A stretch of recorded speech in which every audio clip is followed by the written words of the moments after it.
Good morning. I'd like to welcome you to the City of Hudson meeting, January 4th, 2022. Iris De Carvalho, Here. Dave Line, Here. Soldner, Here. Bagwell, Here. Garza. Here. Pledge of Allegiance. I pledge allegiance to the flag of the United States of America and to the republic for which it stands, one nation, under God, indivisible, with liberty and justice for all.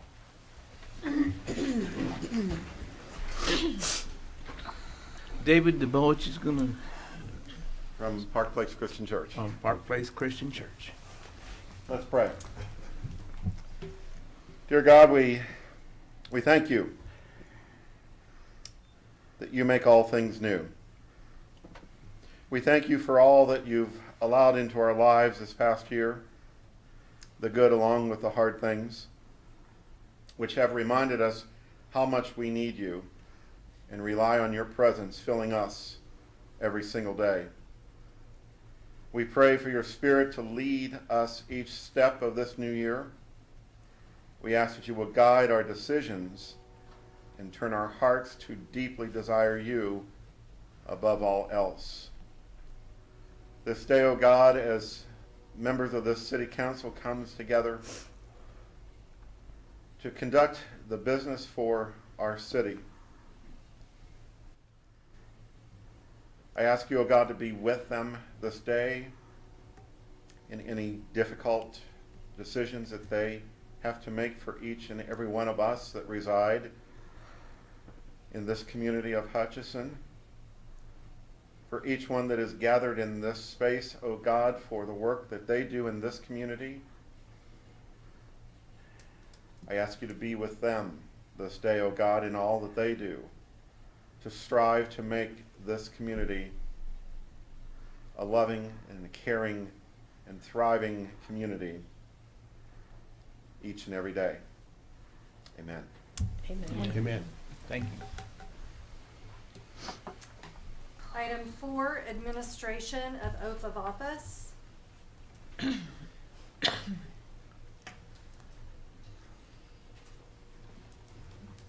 If you would raise your right hand and repeat after me. I state your name, I, Greg Fast, do solemnly swear do solemnly swear that I will support that I will support the Constitution the Constitution of the United States, of the United States, the Constitution the Constitution of the State of Kansas, of the State of Kansas, the ordinances the ordinances of the City of Hutchinson, of the City of Hutchinson, Kansas, Kansas, and that I will faithfully and that I will faithfully perform the duties perform the duties of council member of council member for the City of Hutchinson, for the City of Hutchinson. so help me God. So help me God.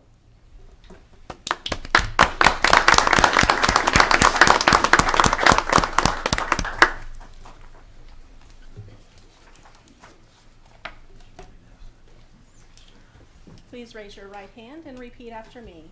I state your name, I, John Richardson, do solemnly swear do solemnly swear that I will support that I will support the Constitution the Constitution of the United of States, the United States, the Constitution the Constitution of the State of of Kansas, the State of Kansas, the ordinances the ordinances of the City of Hutchinson, of Kansas, the City of Hutchinson, Kansas, and that I will faithfully and that I will faithfully perform the duties perform the duties of council member of council member for the City of Hutchinson, for the City of Hutchinson, so help me God. so help me God.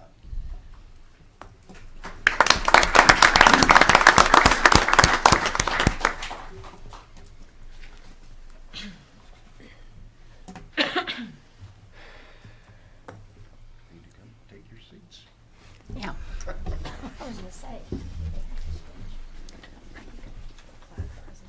They, he said they were, he was going to do that. He's got them up there. He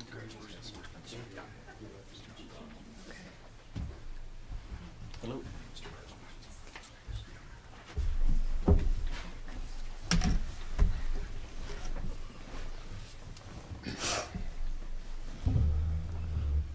Item 5, election of mayor. Okay, now we'll go election of mayor. I've never done this part before, so do you have any discussions? Or we're gonna go right to nominees. We have any discussion of it first? No discussion? Okay, let's go to nominees then. Any nominees? I would like to nominate Ms. Pyros de Carvalho for mayor. Okay, I'll second that. okay. Okay, now we, Okay, go ahead. I need to call roll for that. Okay,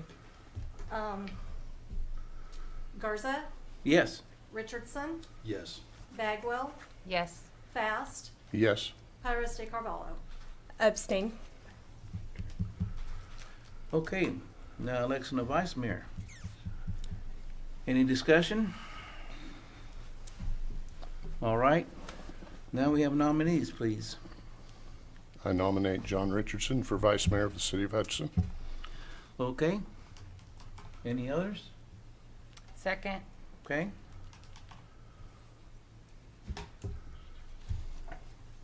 Garza, Yes. Richardson, Abstain.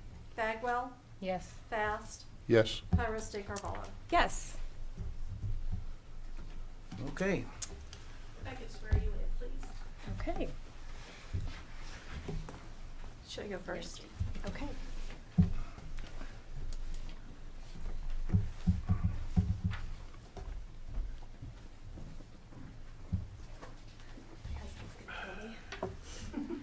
Raise your right hand and please repeat after me. I state your name, I, Jade Pyros de Carvalho, do solemnly swear do solemnly swear that I will support that I will support the Constitution the Constitution of the United States, of the United States, the Constitution the Constitution of the State of Kansas, of the State of Kansas, the ordinances the ordinances of the City of Hutchinson, of the Kansas, City of Hutchinson, Kansas, and that I will faithfully and that I will faithfully perform the duties perform the duties of mayor of mayor for the City of Hutchinson, for the City of Hutchinson. so help me God. So help me God.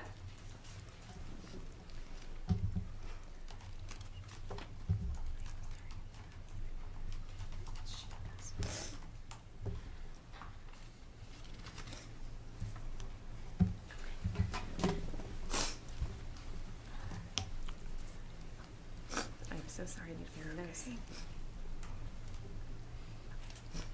Thank you.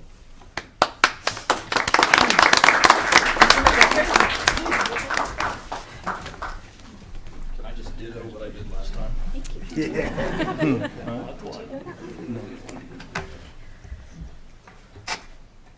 Please raise your right hand and repeat after me. I state your name, I, John Richardson, do solemnly swear do solemnly swear that I will support that I will support the Constitution the Constitution of the United of the States, United States, the Constitution the Constitution of the State of of the Kansas, State of Kansas, the ordinances the ordinances of the City of Hutchinson, of the Kansas, City of Hutchinson, Kansas, and that I will faithfully and I will faithfully perform the duties perform the duties of Vice Mayor of Vice Mayor for the City of Hutchinson, for the City of Hutchinson, so help me God. so help me God. Thank you.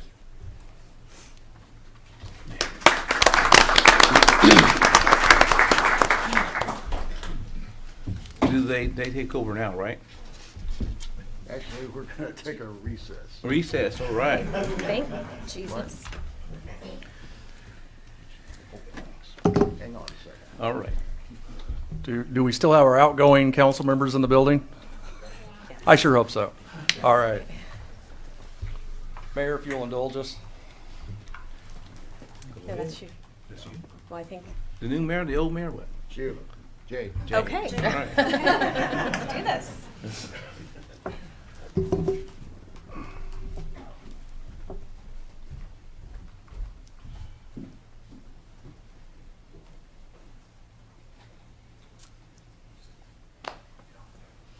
Okay, well, at this time, we'd like to take a moment to honor Nancy Soldner and John Daveline, tireless public servants who have not only committed the last 8 years to service on the council, but their entire careers. Nancy in the field of education and John in the field of economic development, and the institutional knowledge that they brought, as well as just, again, the deep heart for public service and giving back and making this community is it's hard to put into words. In fact, I didn't know I was going to have to put it into words. So just kind of, but we want to thank you, and we ask that you come to the podium so that we can present you a plaque, if you don't mind.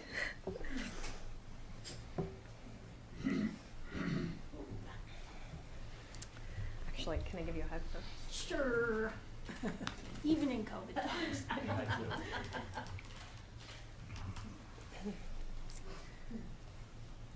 It's not nearly enough Thank to you.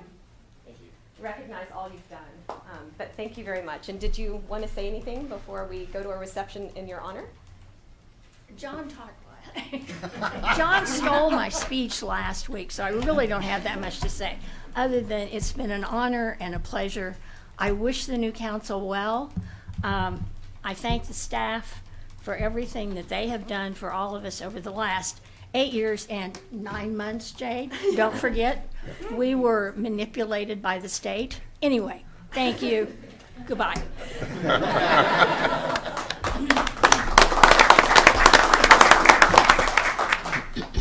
I guess I got ahead of things a couple of weeks ago that I was off base and made my closing comments then, so I'll be brief and again want to convey my appreciation to the community of Hutchinson for allowing me to serve, Nancy and I to serve over these eight years and 9 months.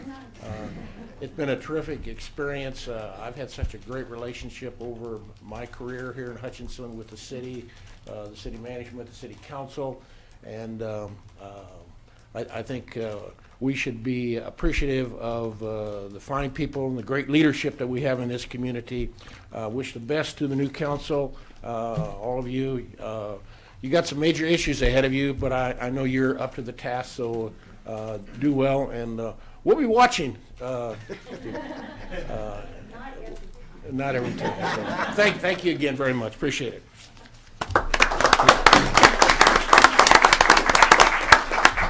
And at this time, we'd like to invite everyone into the lobby for a short reception to recognize the outgoing members and honor the newly installed council members. So we'll recess for 20 minutes.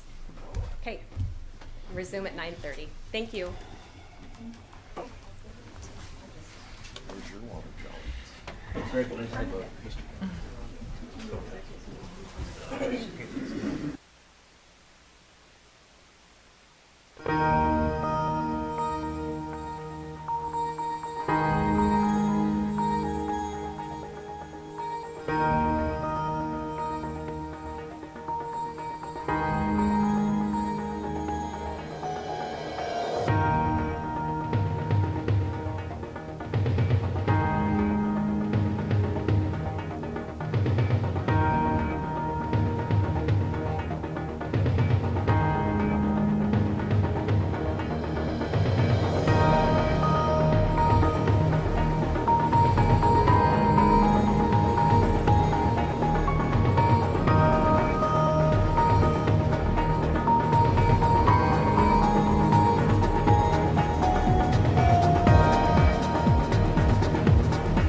Okay, welcome back. And before we resume the meeting, I wanted to make just a few comments about meeting etiquette for the benefit of our newly installed counselors.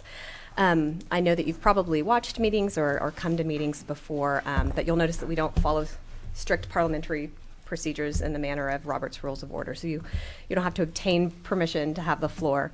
But that being said, it's important to please exercise patience and extend courtesy to other members of the governing body by refraining from interrupting others when they're giving thoughts. And so I ask that you observe that simple protocol and give that same level of respect to the staff who presents to us and members of the public.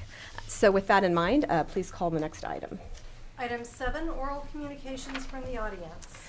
This is part of the meeting where we accept comments from the public on issues that are not on the agenda. If you have something you'd like to speak to the council about, please come to the podium, state your name and zip code, and limit your comments to 3 to 5 minutes.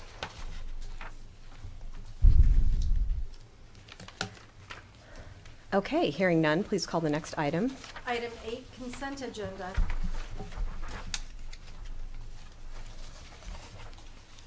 Is there a motion or discussion on the consent agenda?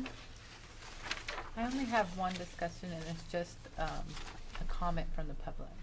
Sure. That I got in an email that I would just like to. Oh, yeah, sure. Okay. Yeah, that's great. So I just have a comment. This is a constituent that had reached out over a consent agenda item for the archery range lease agreement. They were just wondering why, so when the last subject was discussed nearly 1 year ago, the city manager did indicate that while the GIS wasn't something under the city's control, he would look into it as far as like property that the city owns. Where can a taxpayer get that information from if it's not on the GIS? County As is far as- typically where a person would go for that, Uh-huh. through the various departments of the county.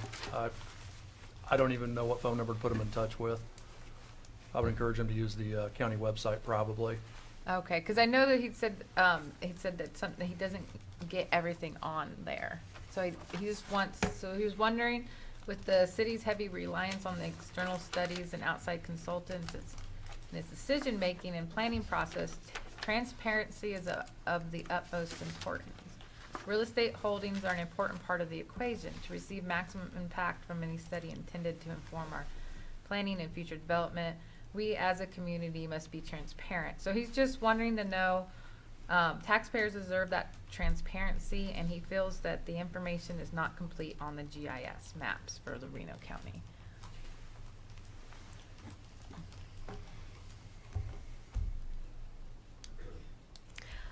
You know, I'd be happy to reach out to the county and get Yeah. you a contact to Yeah. pass along, because it's kind of a labyrinth of options. There's a lot of different departments. So why don't I do that after the meeting? It's the appraiser's office at the county, Okay, yes.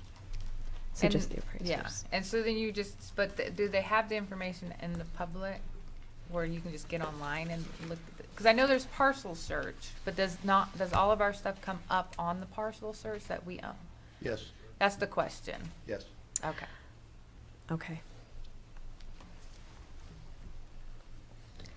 I'll still try to get a number that you can call directly.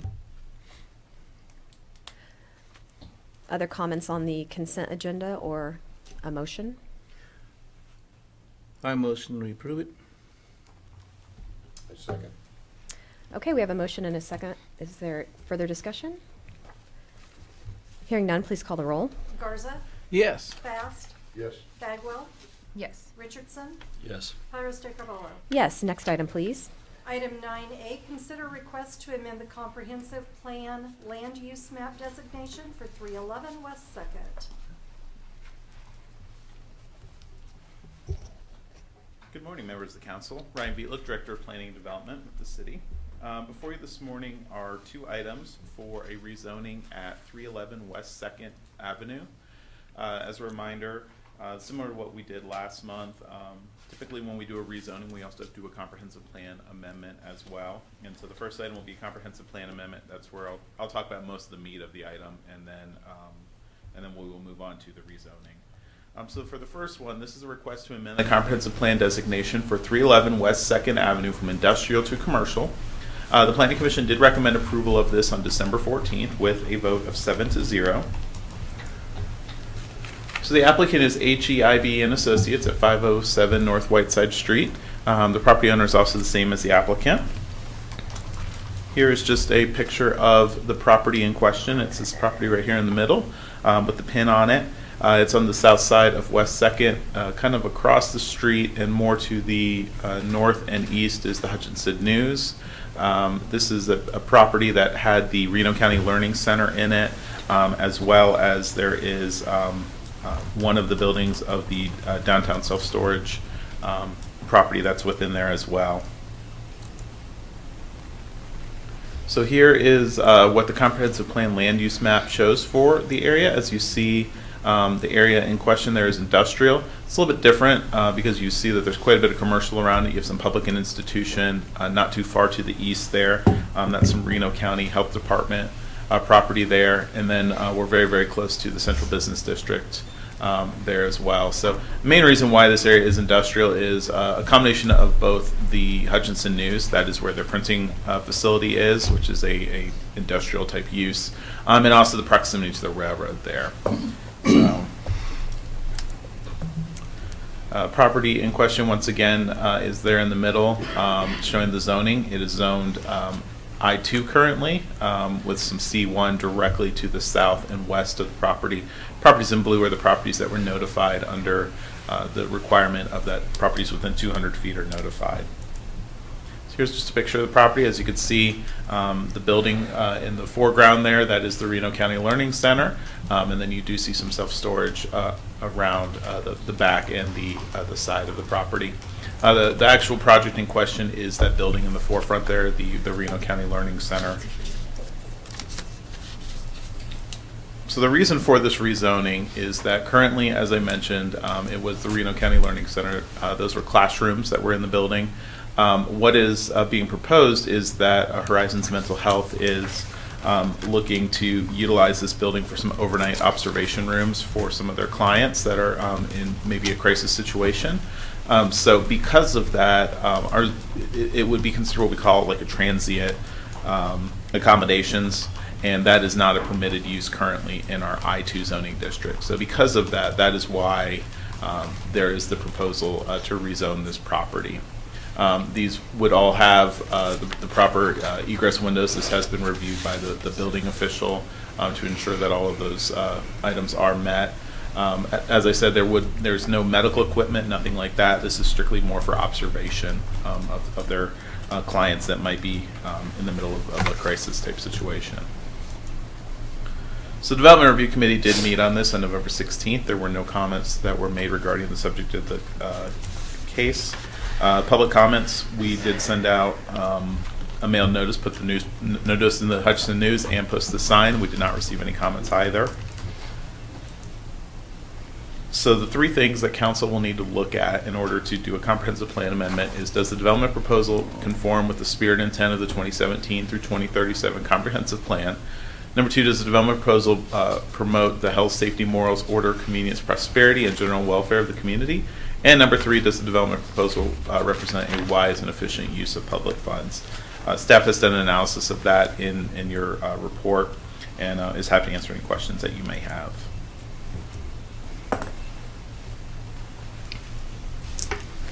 Any comments or questions? I did have one question, Ryan. So I know this has been kind of a process to get to this, the correct zoning for the stabilization center. In reviewing the comp plan, are there other parcels in that corridor that we need to be looking at, or do you suggest just doing that at a different time? I think we probably would do that just as the property owners request potential rezoning. I know it does take some additional time, but I would say for the most part, the zoning is probably right in that area. Okay. Because you do see there's a mixture of that self-storage. And I did have a conversation actually with the applicant of if you do rezone this, at least for that one parcel that there's the self-storage on, you're kind of locked in because you can't expand any more self-storage in this office commercial type zone. They were well aware of that and they understood that. But it's kind of an interesting mix of uses there. Yeah. And so I think at this point, I would recommend probably keeping the zoning and the land use, what's there now. And then just as property owners may decide what to do with the property, allow them to come in and kind of direct how the development would go there. Okay, So. thank you. Is the applicant in the audience, and would he like to say a few words about the project?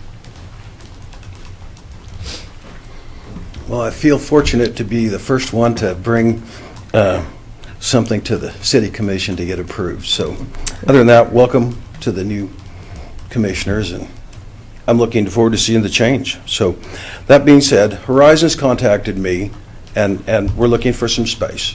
The main reason for the zoning change was that they will be spending the night here, and that was probably the majority of that.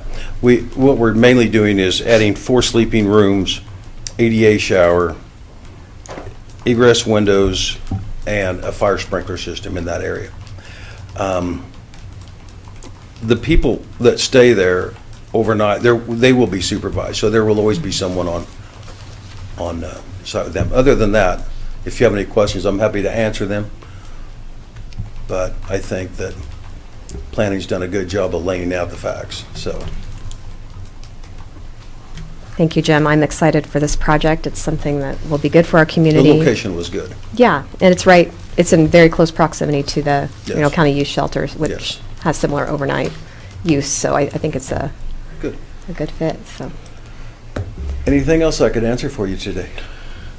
No, I think we covered it all. Good. I appreciate your time. Thank you.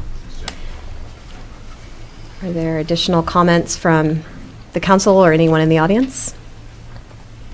If not, I'll entertain a motion on this item. I would move to accept and approve the recommendation of the Planning Commission to approve the request for an amendment to the comprehensive plan land use map, section M17B of the 2017 to 2037 comprehensive plan for Hutchinson, Kansas, based on a finding of conformance to the factors required for approval, adopt an ordinance for publication, and authorize the mayor to sign. I second that. We have a motion and a second. Any further discussion? Hearing none, please call the roll. Garza, Yes. Fast, Yes. Bagwell, Yes. Richardson, Yes. Pyros de Carvalho. Yes, next item, please. Item 9B, consider request to rezone property at 311 West 2nd. All right, so this is the actual rezoning action. So this would be a request to rezone property at 311 West 2nd Avenue from I-2 Industrial to C1 Office Commercial. Once again, the applicant and the property owner have not changed. The Development Review Committee did meet on November 16th. Once again, no comments were received.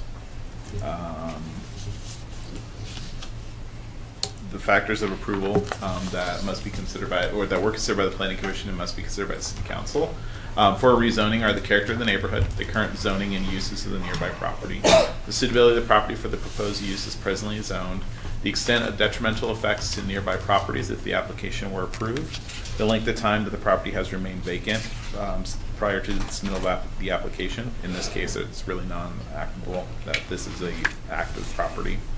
The relative gain to the public health, safety, welfare compared to the hardship imposed upon the landowner if the application were denied, the conformance of this request to the comprehensive plan, which it now does conform, and then the impact on public facilities and utilities.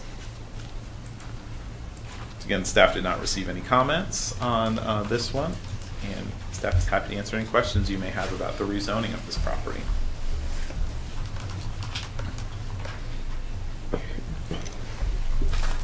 Comments or a motion on this item? Make the motion to accept and approve the recommendation of the Planning Commission to approve the request to rezone 311 West 2nd Avenue from I-2 to C1 Office Commercial District based upon due consideration of the factors shown. Adopt an ordinance for publication and authorize the mayor to sign. I second that. Okay, there's a motion and a second on the floor. Any discussion? Hearing none, please call the roll. Garza. Yes. Fast. Yes. Bagwell. Yes. Richardson. Yes. Pyrus de Carvalho. Yes. Next item, please. Item 9C, consider request to amend Chapter 2 of the City Code regarding membership and duties of the Planning Commission. Good morning, once again, Ryan Vietlick, Director of Planning and Development. This is part of my kind of long-standing work to take a look at our ordinances, take a look at our policies and procedures, and see what works and what doesn't work. One of the items that kind of stood out to me when I first arrived was that we have currently a planning commission of 9 members. 2 of them are actually members that are seated outside of the city of Hutchinson. Doing a little bit of research on this appears to be a carryover of when we had a joint city and county subdivision review commission. That was dissolved actually back in 2015, and I believe it's just a carryover of that. Furthermore, we have had some conversations with Reno County about the city exercising its ability to have an ETJ.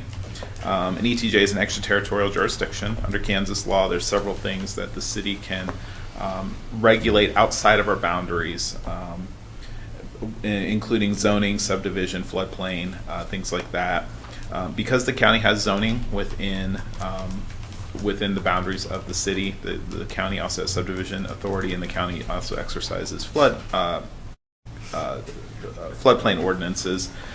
Staff kind of believes that that's not really probably the most feasible option going forward. It is an item in the comprehensive plan that we do continue to explore, but in discussions with both city administration and county administration, there doesn't appear to be much of an appetite for the city to go outside of the city limits and exercise some sort of regulatory authority over property owners out there.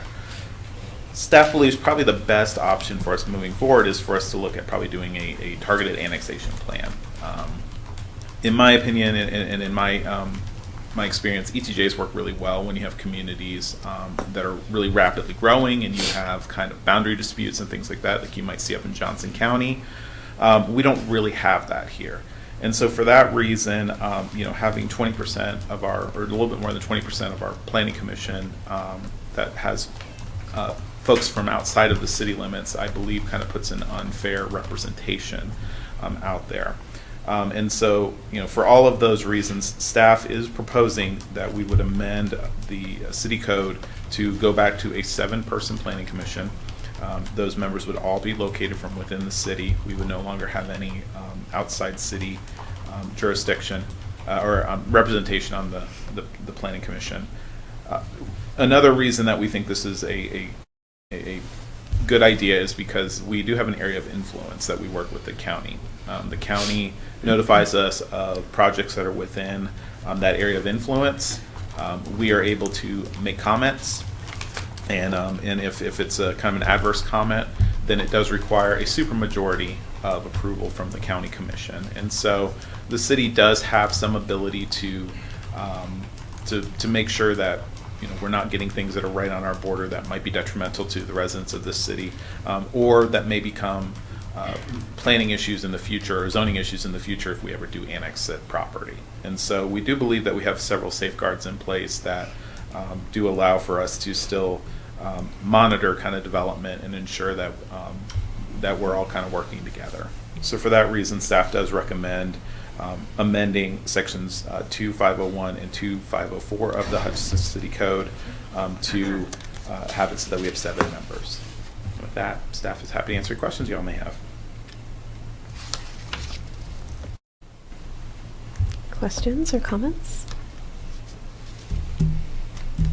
So Ryan, with the area of influence, starting next year with a 5-member commission, it would require 4 to override the wishes of the city in that area. That is correct.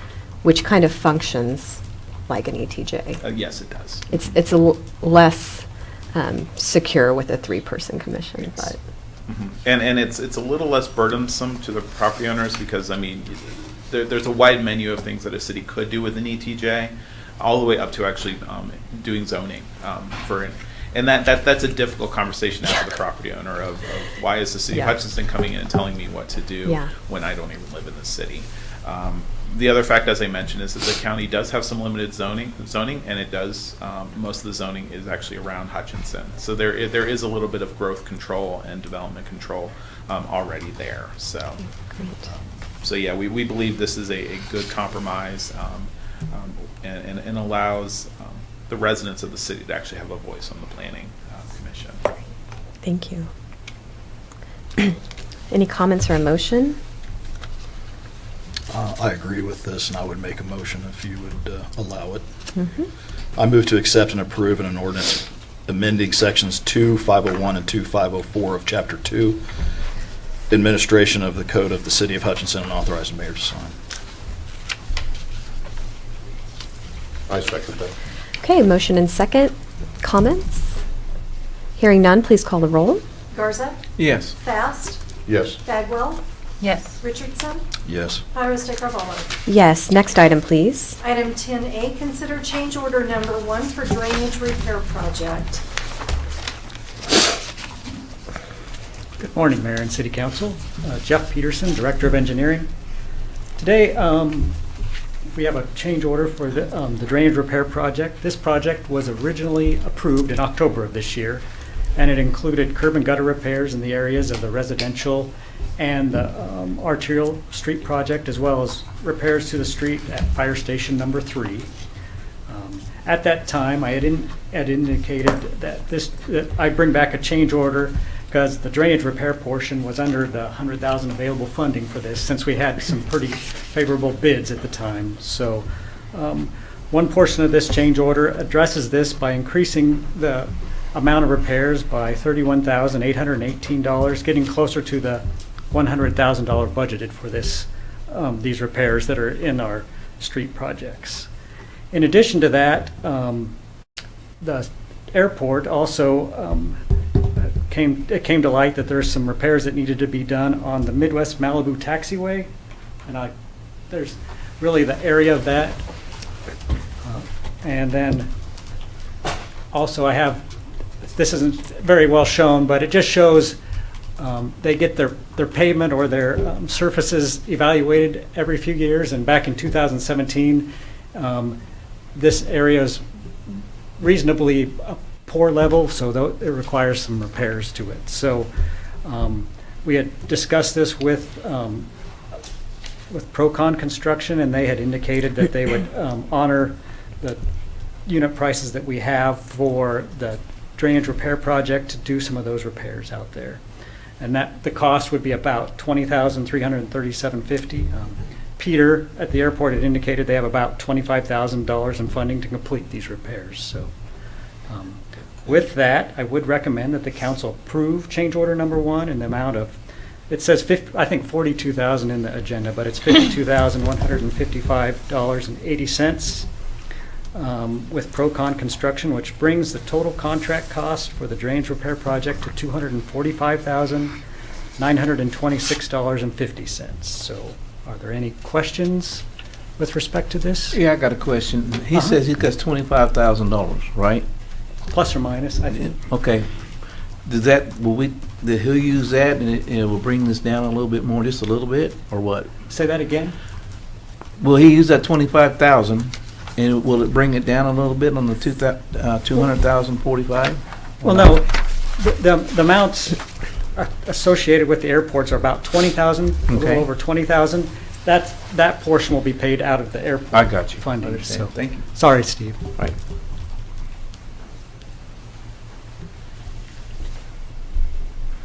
Any other questions? The unit price is based on the drainage project. Correct. And drainage project, and also the repairs that are in front of the fire station number 3. We did some flat work in that location, so. And they're going to honor that for a certain amount of time. Yep, at least just for the change order items. We did go out and actually measure, so those prices are pretty well set unless we find some other things that come up, so. And this will sufficiently address Midwest Malibu's issues. Yep. I'm really pleased to hear that. It gets us down the road a little farther, at least for those repairs that we have the spalling concrete on the taxi lane, so. Okay. And that'll be done in the same time frame? It is. Okay. Yep. And actually, this project's, the drainage project's already underway. They did complete the stuff at the fire station number 3 just before Christmas, so. Oh, great. This project is already. Yeah. And I guess if Good. Peter has any questions. Yeah. Or, yeah, actually discussions. Mayor, to kind of answer your question too, a little bit about taking care of Midwest Malibu, this is a patch. Okay. There is still probably $400,000 or $500,000 worth of concrete that needs to be pulled up and replaced at some point. Okay. And that's part of the larger both FAA, AIP, and KDOT plans that we're trying to put together to figure out how to pay for a lot of that. But this will get us 4 or 5 more years without bending any props and sucking rocks up through engines. So. Okay. Well, I certainly want to keep them happy. Oh, yeah. They're a Us great, too. great Sure. partner out there. So you'll be fitting that larger project into your priorities. I'm going to try. Yep. Okay. So. All right. Thank you, Peter. Yep. Further discussion on this item or a motion?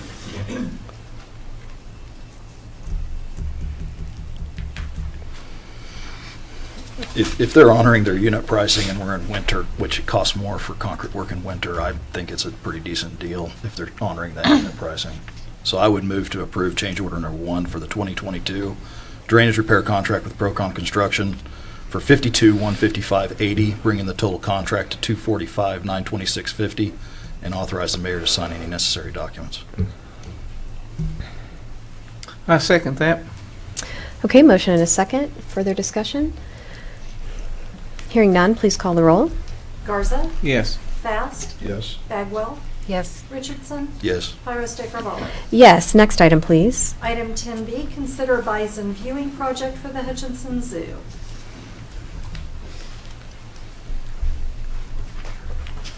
Good morning, Justin Combs, Director of Parks and Facilities. So this project really began in August of last year of 2021 when Mr. Dan Power offered to donate a bison, a hand-raised bison he had to the zoo. During that process, it's weird, not everything was showing. There we go. So during that process, Dan had indicated that he was interested in helping us get the public closer to the bison so they could have better views of the bison, as well as to be able to hand feed the bison. So Norman is the name of the bison he donated, was hand raised, so will eat apples out of your hand, very charismatic individual. So he expressed some interest in helping us kind of develop that viewing. So that's kind of the spark that started this whole process, was that comment by Dan, and asked if we could kind of walk him through what that could potentially look like. So I'm going to give just a little bit of background on our bison herd. We do have 7 bison, including Norman, 3 males, 4 females. Our 3 males are sterile, so we don't have baby bison.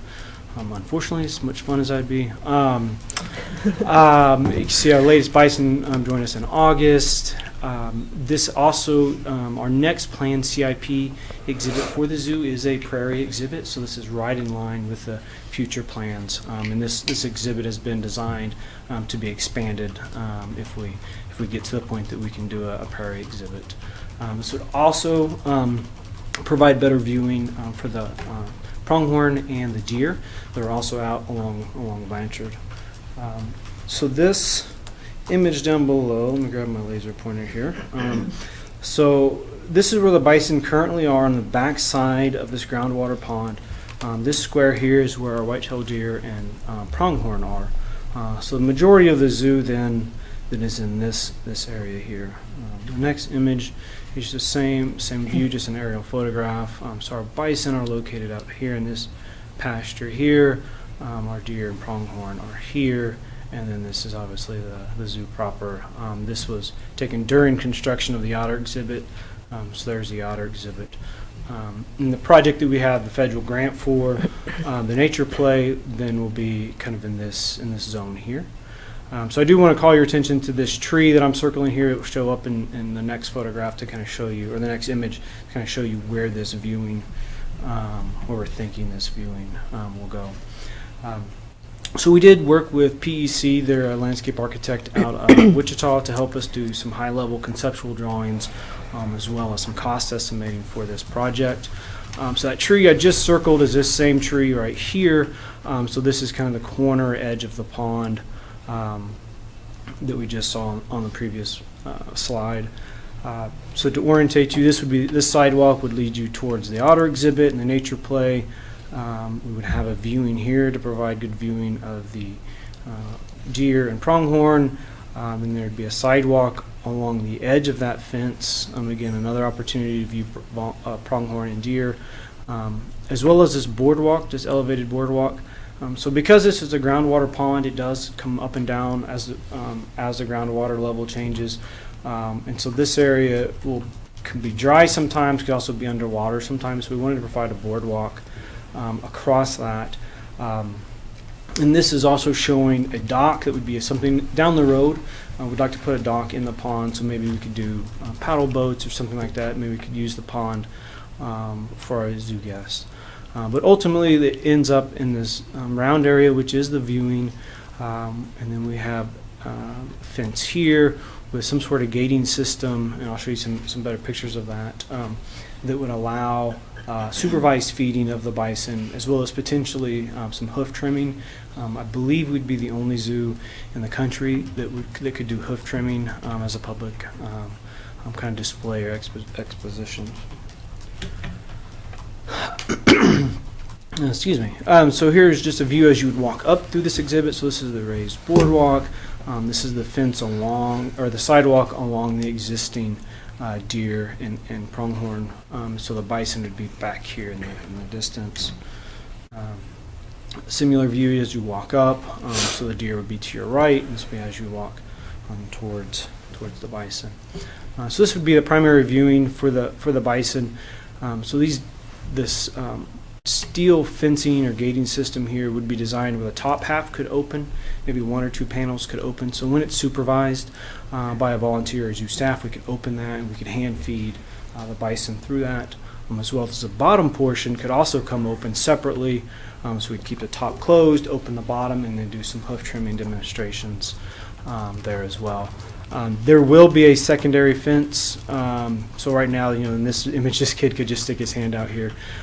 There will be a secondary fence. So when this exhibit isn't being supervised by a volunteer, that somebody can't reach into the exhibit. So, and that secondary fence would have a gate that we could open to allow folks closer when it's being supervised. Just another view. Again, I show some seating walls or some sort of seating here. And here's the pond and the dock. And just a view from the bison, you see it. So this is the river otter exhibit here. And then this is the deer and pronghorn. And then there's the dock, like I said, would be a potential project for later on. We're not proposing to do that at this point, but it would be designed in a fashion that we could add a dock down the road. And here's just a plan view or overhead view of that exhibit to give everybody a better idea of the whole thing. So initial cost for this exhibit was $171,000. Of that, $103,000 were direct construction costs, and then the balance of that, $68,000, were things like design, construction supervision, contingencies, bonding, those sorts of things. And so we presented this to Mr. Power. He was very excited about it, and he agreed to the $103,000 direct construction costs, that he would make a donation in that amount. Wow. And so then after that, Nicole Mance, our zoo director, talked with the Friends of the Zoo, gave him this exact same presentation. She actually developed this, so thank you. Here's a breakdown of that construction cost. The primary drivers are the wood dock or the wood walkway and the sidewalks. And so Nicole presented this to Friends of the Zoo with a $103,000 donation. And Friends of the Zoo stepped up and they committed to raising the additional approximately $80,000 for the remaining cost through their capital campaign over the next 2 years. They did vote on that unanimously. Here's a little time frame or timeline survey. We're already working on getting quotes to have the area surveyed. And then hopefully construction could happen this summer along with our nature play project through the federal grant. And it could be open as soon as this fall. It's kind of a tight time frame, but we think if everything falls together, we can make this happen. And then I do want to point out the campaign completion does show fall of 2023. Friends of the Zoo felt like a year was a little bit tight to raise $80,000, so they committed to raising that $80,000 through the fall of 23. So that does mean if we do complete in 22, that the city may have to carry some of that cost for a year. I talked with Angela Richard, our finance director, and she was comfortable with covering that through our bond and interest fund through our capital projects. So there was no concern if we had to carry a portion of that $80,000 for 6 months or 8 months. She didn't have any concerns there. It is my recommendation to proceed with this project, funded through Dan and through the Friends of the Zoo. Also want to give a big thanks to Dan. Unfortunately, Dan had to go. He had an appointment at 10 o'clock, so he wasn't able to stay. But I do want to say thank you to Dan, as well as Friends of the Zoo. We do have the incoming president of Friends of the Zoo here, as well as some zoo staff. Zoo director Nicole Mance is here as well. So with that, I will stand for any questions or comments. And any hard questions you can direct towards.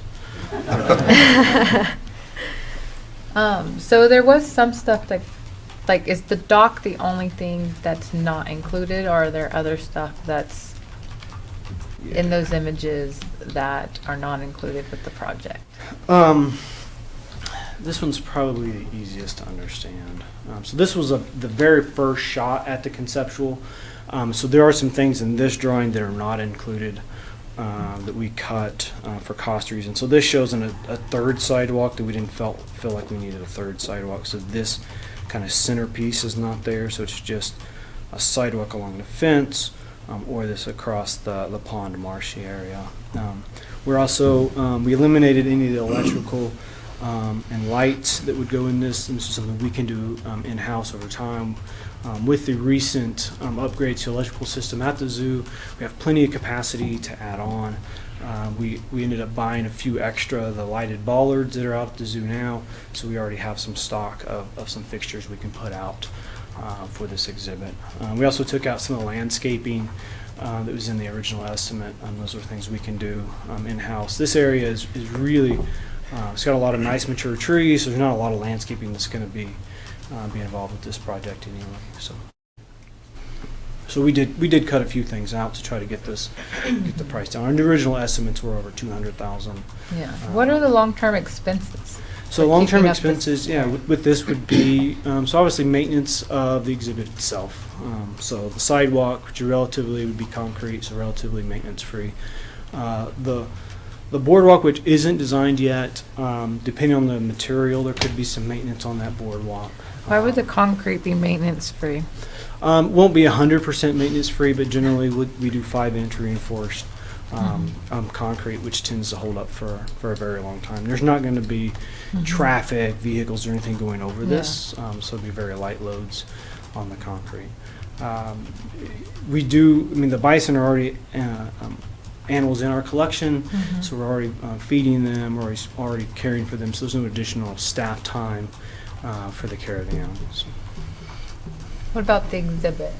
Is there going to be additional staff time for the people that have to show the exhibit with the extra gates and? No, a lot of that will be done through volunteers, so there will not be any additional time for staff.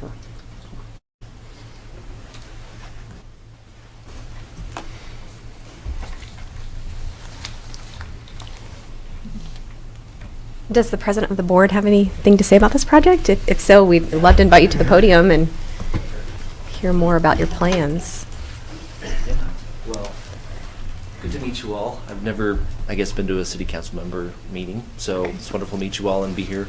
In my personal, this is my first time, so this is exciting. So my name is Alex Ratzliff, and I'm the incumbent president of the Friends of the Zoo. And I guess we're just really excited to present this to you today, and just I want to reiterate how this really aligns with our long-term mission of the zoo, basically just to promote the continued welfare and improvement of the Hutchinson Zoo and make sure it's just a cultural and educational recreational asset of the city of Hutchinson in the future. So personally, I believe that this is a key piece of bringing an animal like the bison, which is our state mammal, to forefront, which we've had basically since the beginning of the zoo, which was founded in, I guess, publicly accessible in May of '86. I was born in June of '86, so we've literally had it the entire time that I've been alive. And this really brings us the opportunity to bring this animal to the forefront for our community. And you know, people that grew up with the zoo, like myself, playing on the spider web and going through the prairie dog tunnels, we've all done it, right? That really kind of gives that next generation the opportunity to experience this piece of the zoo, which has really never been done. So I just want to thank you for your consideration, and you know, hopefully we can grab the approval of your thoughts here. So Yeah. thank you. Well, thank you. I may be aging myself, but back when I was a little one, you had to drive. They were on the perimeter. You had to drive around to see them. So that was before we even. Yeah, we've had a had zoo. bison at the zoo even prior to the zoo at the current location. So when the zoo Yeah. was over closer to the river by Hobart Deader, so bison Mhm. have always been part of Hutchinson Zoo. Yeah. Yeah. Well, this will be a neat way to get more up close with them. I appreciate your commitment to the zoo, and you know, this is why I love our town. When people want to do something, they get together and do it. And I appreciate that. And I also appreciate your comments, Sarah. We definitely need to consider those ongoing maintenance costs. I've looked at this, looked at the plans. It seems to me it's going to be very minimal because we're not adding a lot.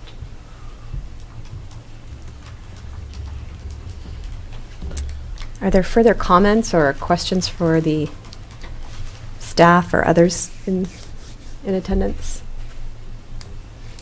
If not, I'd entertain a motion on this item. I'll make the motion to proceed with the bison viewing and feeding exhibit funded by the generous donation of the Power family and through fundraising by the Hutchinson Friends of the Zoo. I'll second that. Okay, motion is second. Any further discussion or comments? Hearing none, please call the roll. Garza. Yes. Fast. Yes. Bagwell. Yes. Richardson. Yes. Pyros de Carvalho. Yes, and I'm sorry that Dan isn't here to hear our thanks, but my goodness, what generosity, and thank you for your commitment to our community. Next item, please.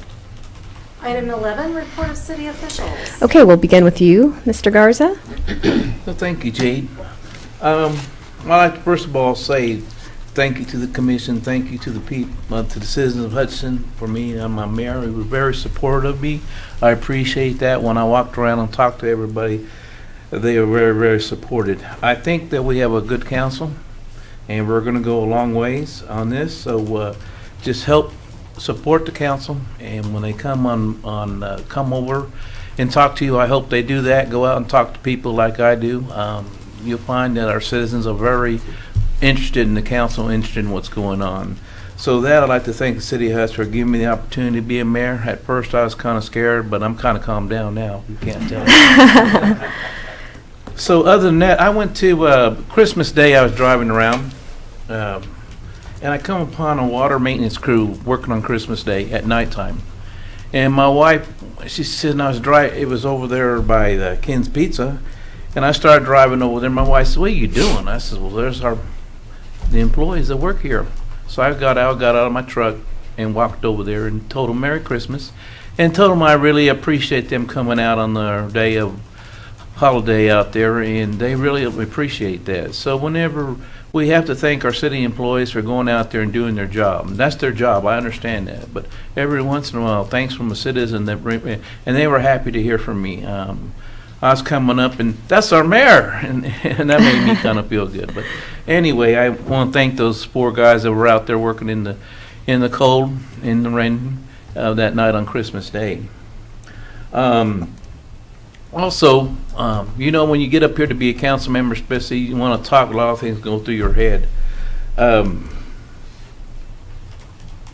Gosh, that's all I have for right now.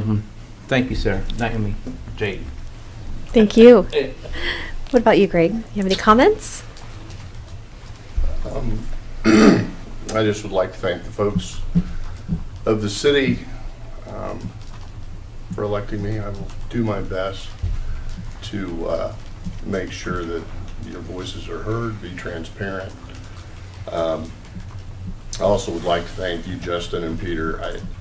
The airport is on my radar. I think there's some things that can be done out there to help industry and to further help our growth here in the city. And I think that's all I have for now. Okay, wonderful. John? I appreciate the opportunity to be here. That's all I have. Great. Sarah? Yes, I would like to discuss this is a new year, a new council, and new business to get done. And I was wondering if the other council members had an appetite to start doing off-week study sessions with each other to determine short-term goals for the year of 2022. And so that we can discuss things in a less formal way. It would still be public. I joined the public to go, just so that we have a lot of comprehensive plans, we have a lot of long-term goals. But I feel this way we can get us all together to work towards the same common goals instead of all of us kind of separately doing our own thing. I was just wondering if there was other members of the council that would have an appetite for getting together and really putting in the work to make a difference for 2022. Thoughts from the council? I think that has merit. I certainly do too. I think the wheels of government turn very slowly, and hopefully Sarah's idea might help that. Are you talking a meeting during the day or evening meetings? I think that maybe that might be, maybe we set a meeting to discuss that. That way we could plan something out for the whole year, and that could be our first meeting, is just structure.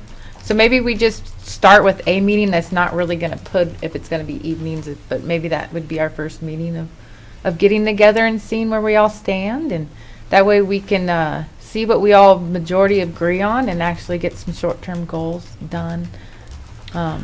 That I think will benefit the city. So if we can figure out a first date to just kind of go over what's capable. I like that idea, but I'd like to see if we can't do it during the evening if we can. Mm-hmm. Okay.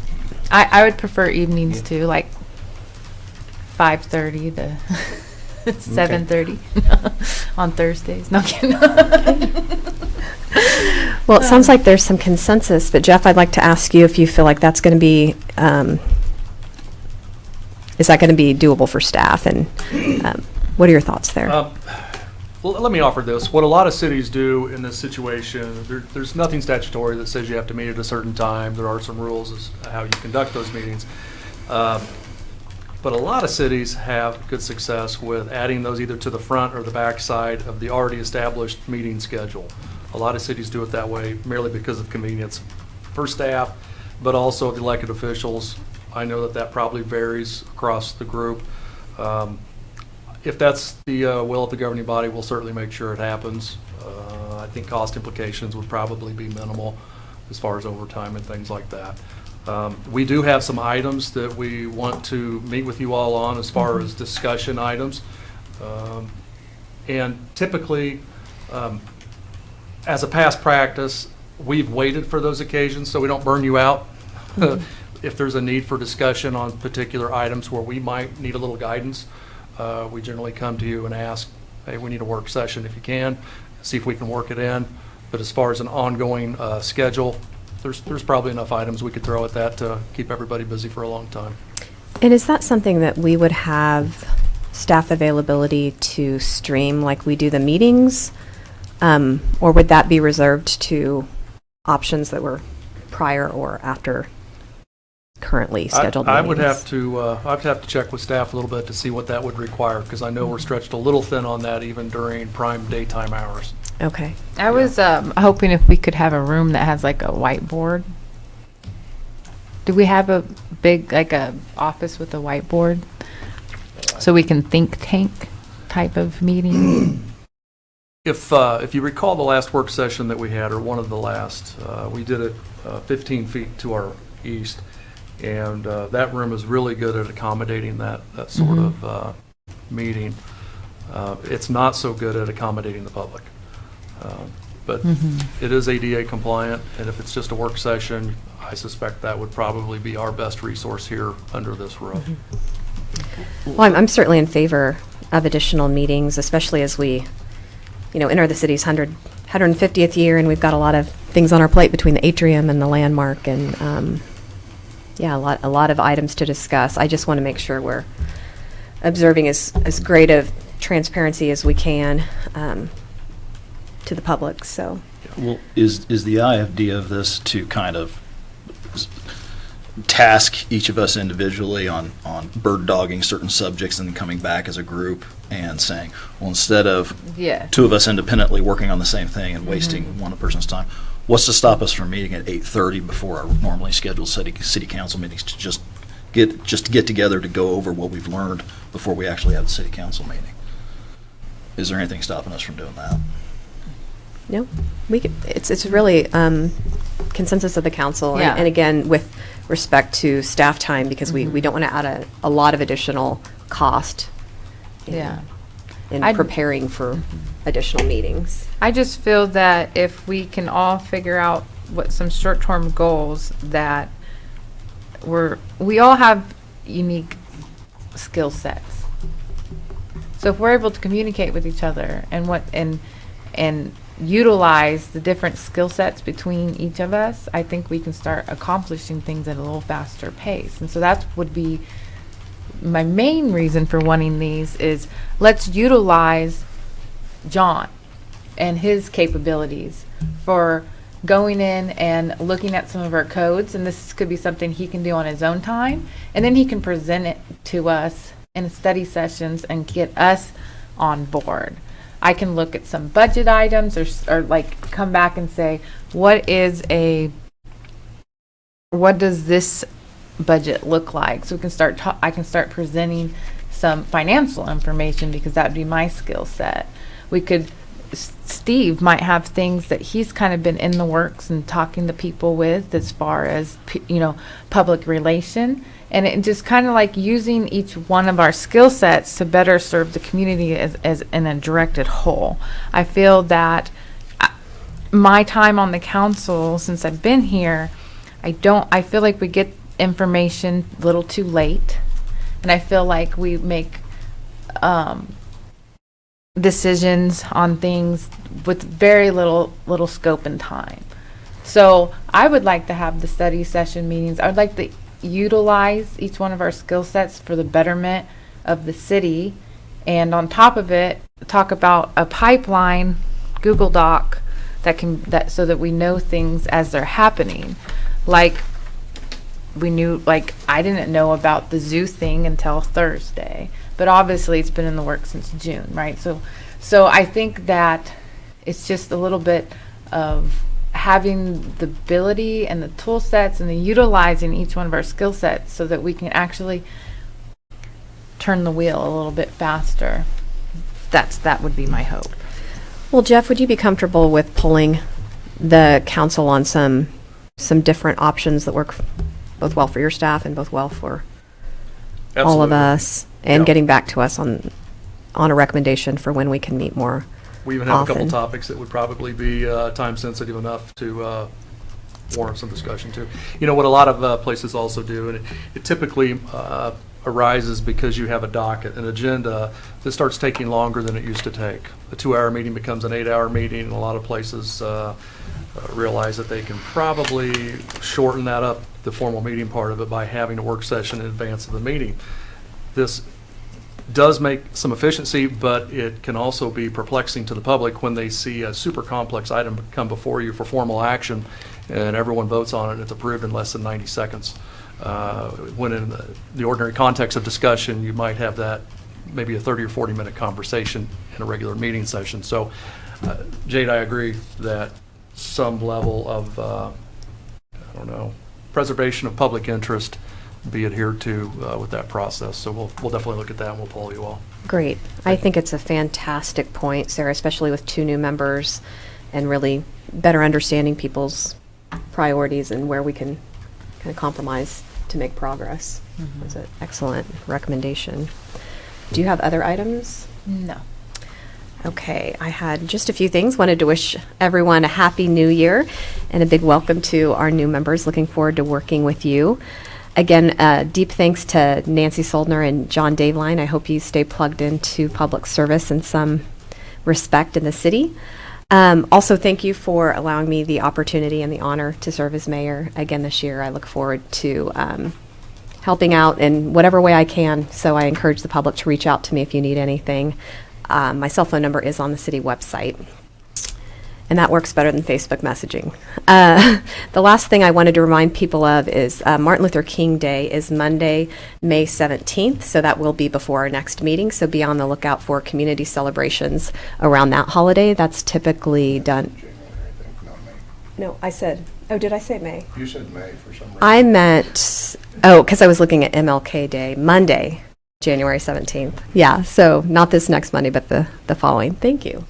But Hutchinson Community College usually hosts a couple of events, as does the church right across from the college. So I encourage everyone to attend those if you can. And with that, I will pass it along to the city manager. Thank you, Mayor. The landmark discussion, we have been informed that there is a private party that is under contract for purchase of that building. That all happened fairly quickly, and I know there were some internal discussions and concerns from you all, so thanks for all that you all have done to grease the rails in that discussion. So that does look promising. We're watching that closely to see what we might have in front of us here in the next couple of months with regard to that. Thanks to the crews for going out and taking care of our sidewalks for us. I think we had everybody and their brother out there swinging shovels. That was nice to see, and got everything back in shape pretty quickly, despite the cold. Last week, I attended a REAP meeting with the former mayor and the current mayor. Thank you for the invite to that, where we did discuss preservation of municipal water rights and some of the concerns happening throughout the state as it relates to that. We will continue to work in that area to ensure that the city's interest is upheld. Also, we're seeing some fleet expense issues coming back in with the way the market is responding. We have very few departments that are actually coming in under budgeted estimates for fleet replacement. At a glance, I counted up about $140,000 of overages. That's not a huge number for the overall city, but it's one that does add to the total number when your base number was already pretty elevated to start with. So we're probably going to look at some ways to maximize some of our assets there and see what that looks like. We'll keep you posted on that. Also, the Kmart building, happy to report that we're going to see some renovation happening there with new ownership that is in transition right now. That will be very welcome for the 30th corridor. Good things, guys. We got good things to report this time, so I'm pretty pleased about that. Well, Thank it's you. an exciting time to serve on council. Jade, I have a question. Yeah. I had some calls this weekend telling that our streets weren't salted. They're not, I mean, our Sure. crews are salting it. What's their steps on how they do that when we have a snowfall? I don't have Brian here, but I do know that we have a slightly different protocol than what some cities have, and largely our response is for primary collectors to treat those and dangerous intersections.